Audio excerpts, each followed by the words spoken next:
Suami masuk dalam bilik, isteri lari tubik luar. Apakah hukumnya?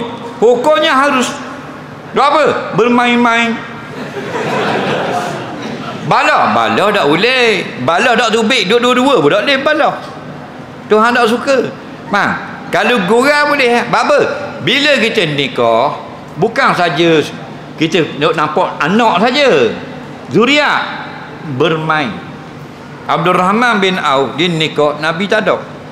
Esok kang Nabi balik ke bandar Madinah, jumpa dengan Abdul Rahman. Orang kata, hai Rasulullah, Abdul Rahman nikah dah semalam. Lalu Nabi tanya, Bikr am sayyib ya Abdul Rahman, mu kahwin semalam, bini mu orang tua dah ke orang muda lagi?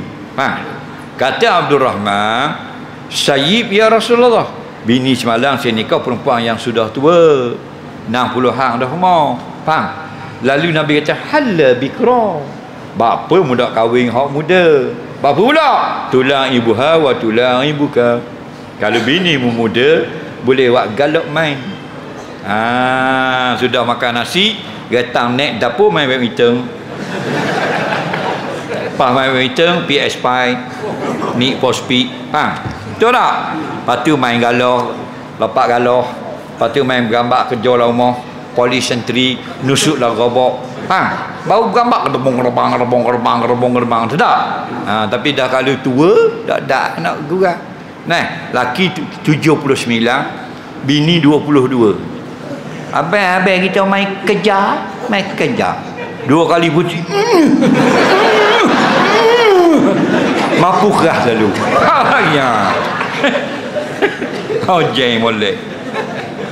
Jadi gurau tak masalah. Tapi kalau sakit hati, tujuan suami masuk, bini keluar, tujuan dia nak suruh suami sakit hati, haram dan berdosa.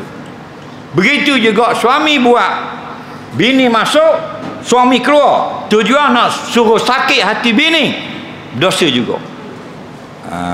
Cuma nak koyak, kalau bini kita perangai tak molek, itu biasa. Hak tak betul, kita perangai tak molek. Kerana kita boh dalam rumah tangga. Ar-rijalu qawwamuna 'alan nisa. Orang laki-laki boh tak ada buat salah. Hak buat salah anak buah. Yang tak betul biar bini kita. Hak belabel biar bini kita. Hak maki hamun biar bini kita. Hak pelawak biar bini kita. Hak caruk biar bini kita. Kita jangan. Kerana kita pemimpin. Faham lagi? Soalan seterusnya,